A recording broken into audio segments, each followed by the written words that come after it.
Mesdames, Messieurs, bonsoir, bienvenue sur Al24 News. L'émission de ce soir marque la clôture de la 25e édition du Salon international du livre d'Alger. Nous allons vous faire découvrir les moments forts de ce salon.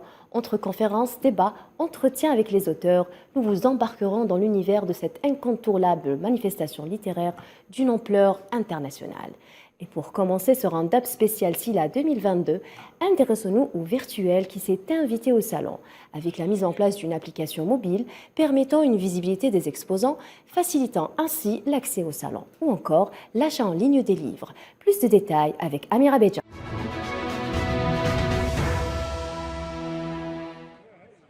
Le Salon international du livre d'Alger 2022 investit l'espace virtuel. Des vidéos ont été postées et partagées sur les réseaux sociaux, avec plus de 800 millions de vues. Le SILA a été suivi sur Facebook par plus de 3 millions d'internautes. Quant à la plateforme spéciale SILA, elle a eu plus de 100 millions de visiteurs virtuels. La plateforme numérique spéciale SILA est la nouveauté de cette 25e édition. Elle facilite l'accès au salon, permet de visiter virtuellement l'espace dédié à cette manifestation culturelle d'ampleur internationale via la technologie Zoom Expo, ainsi que la vente à distance de livres. À l'instar des années précédentes, les mordus de la lecture étaient fidèles au rendez-vous. Qu'il soit en version numérique ou en version papier, le livre continuera toujours à captiver les esprits.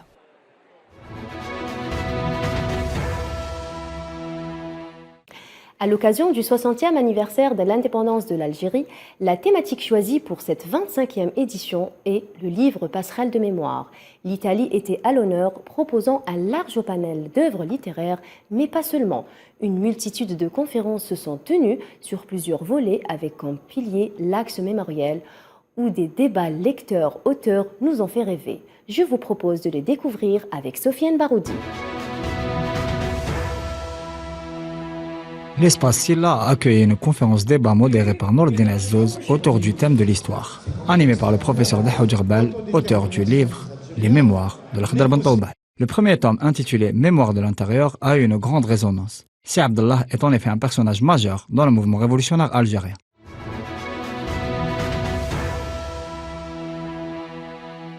Une table ronde autour des passerelles linguistiques et littéraires entre l'Algérie et l'Italie a été célébrée au stand italien du SILA. Yolanda Guardi, professeure de littérature et de langue arabe à l'université de Turin, a ouvert le bal en donnant une communication autour du thème « Les femmes et la mémoire ». La seconde partie de la table ronde était consacrée à la traduction. Animée par le critique littéraire algérien Youssef Sayeh, elle a vu l'écrivain et le traducteur algérien Walid Green présenter son travail de traduction de l'œuvre de Cesare Pavese.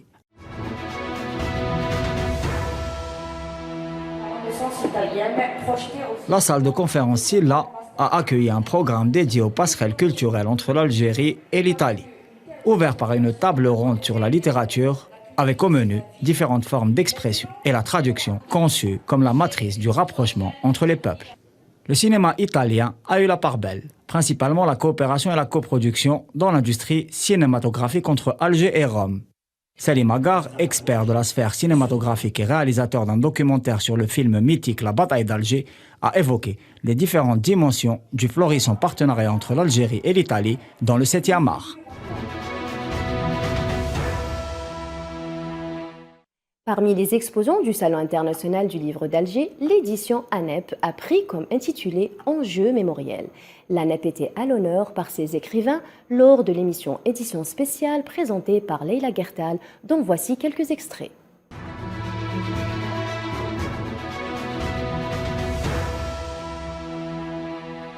Alors, le premier Homo sapiens, le premier Homo sapiens de la région, est-il le premier Homo sapiens de la région? Est-ce qu'il est? Le premier Homo sapiens de la région est plus ancien que ce que l'on nomme Mechta El Arbi, Oui. ou Mechta Falou, les deux mots sont Oui. synonymes. Je montre juste votre livre.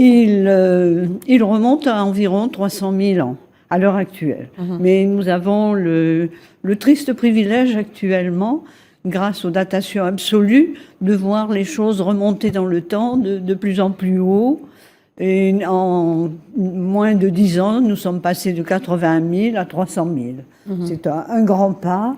La Oui, question absolument. est de savoir si les moyens techniques qui sont à notre disposition sont plus précis, si nous avons des données différentes ou bien si ce sont ces moyens qui accélèrent un petit peu les choses.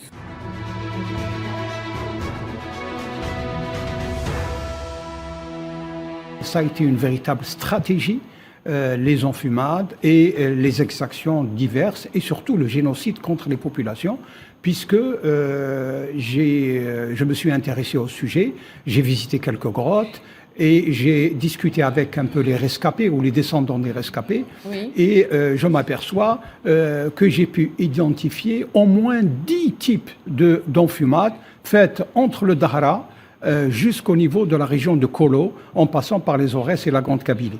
Donc cela veut dire quoi? Cela veut dire que c'était un système ou une technique de guerre qui a été faite ou qui était opérée par l'armée coloniale, surtout durant le 19e siècle, et qui a entraîné la disparition de plusieurs tribus. Je cite les Oulad Sbih, les Oulad Riyah et d'autres tribus de diverses régions. Sauf que lorsque le scandale a éclaté en 1845 avec l'enfumade commise par Pélissier, Oui. des instructions précises ont été données aux soldats français et aux officiers de ne pas divulguer ce qu'ils font. Ce qui fait que même les rapports militaires n'ont pu monter en haut et on s'est basé uniquement sur les correspondances privées des uns et des autres qui ont pu, donc, nous ont fait découvrir que les officiers ont commis pratiquement chacun sa propre enfumade.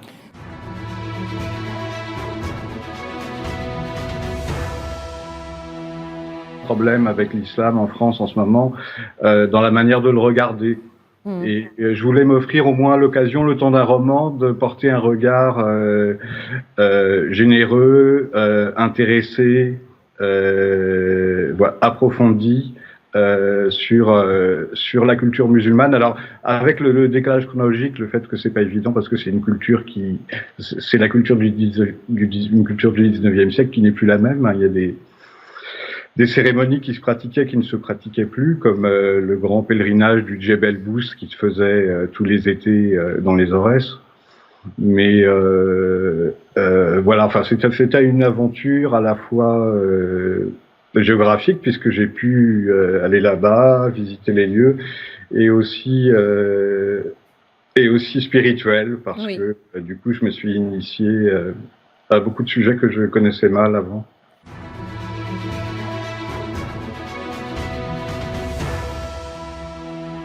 Quand on parle des merveilles de la nature, Madame Ginette Massip, on parle également du Tassilinagère.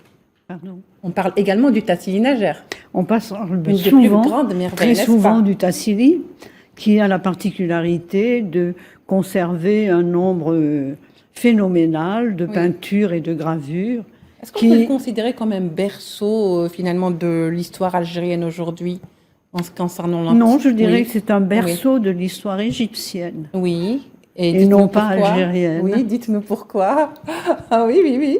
Parce que vous êtes scientifique, vous savez Eh de bien, quoi vous parlez. Parce que nous avons trouvé un certain nombre de documents qui montrent que au cours du 7e millénaire, Mhm. il y a eu une migration de la population de la zone tassilienne et des régions libyennes voisines vers la vallée du Nil en raison d'une très grande sécheresse.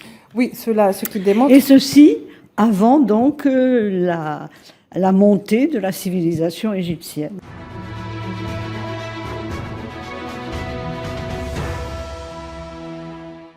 Je vous rappelle que vous pouvez retrouver l'intégralité de l'émission sur la chaîne YouTube Al24 News. Et parmi les émissions que vous pouvez suivre aussi, Les Plumes du Silla, où nous avons eu le plaisir de recevoir des auteurs algériens et étrangers de différents horizons. Retour sur les meilleurs moments.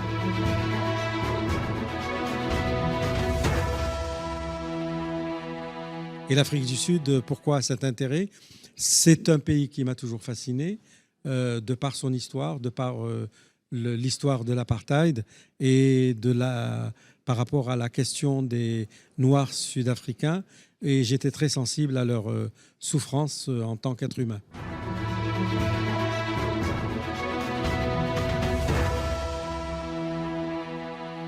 D'abord, je suis très content et puis aussi c'est un honneur ce retour du SILA en Algérie après 3 ans de confinement. Et puis aussi, je suis très heureux aussi de voir cette foule d'Algériennes et d'Algériens qui arrivent pour choisir leurs livres, pour choisir leur lecture. Et c'est très important. Une société qui ne lit pas, c'est une société handicapée. Je crois que ça fait 3 jours du SILA. On a constaté d'abord que les Algériens renouent avec le livre, avec la lecture.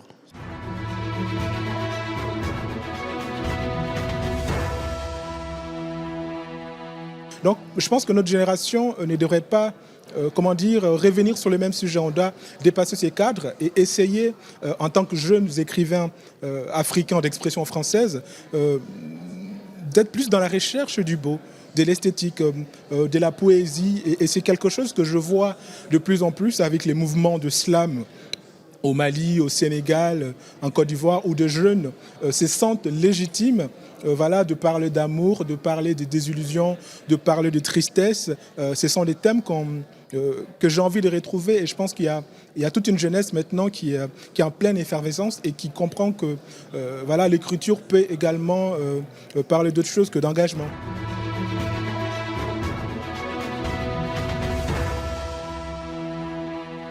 En fait, après mes études, j'ai été amené à vivre aux États-Unis, en Irlande, à Singapour, et maintenant je vis à Londres. Et par mon travail, oui, je vais un peu partout. Avant le Covid, c'était, j'allais partout tout le temps, ce qui était un peu fatigant, mais bon.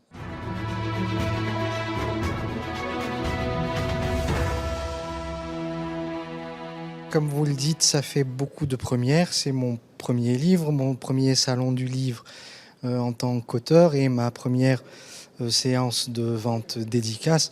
J'ai été, je dois dire, très heureux et ravi d'échanger avec le public, de répondre à ses questions et d'être agréablement surpris par le fait que beaucoup de jeunes se soient présentés et que beaucoup de jeunes s'intéressent donc à l'histoire.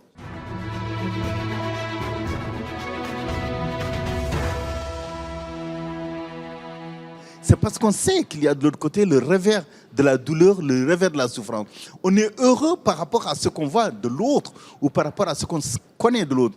C'est en sachant faire la différence entre le plaisir et le déplaisir, le bonheur et la douleur, qu'on s'aperçoit que souvent, on est dans une position à travers laquelle on peut appréhender, on peut comprendre une chose. Parce que si on n'a jamais connu la souffrance, on ne peut pas mesurer le degré de bonheur.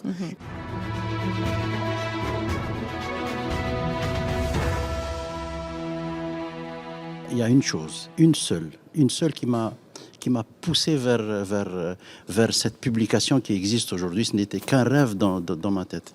C'était le jour de son enterrement. J'ai vu une immense foule, une immense population qui est venue de toutes parts des contrées algériennes. Donc, ce qu'on peut retenir de Cheikh Amar Zahid dans cet aspect, je veux dire, moi, que je l'ai dit dans le livre, qu'il était libre d'être comme il a souhaité.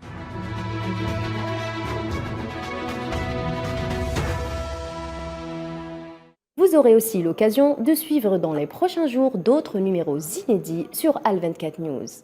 Nous espérons que vous avez apprécié ces rendez-vous littéraires. À bientôt pour d'autres manifestations culturelles sur Al24 News.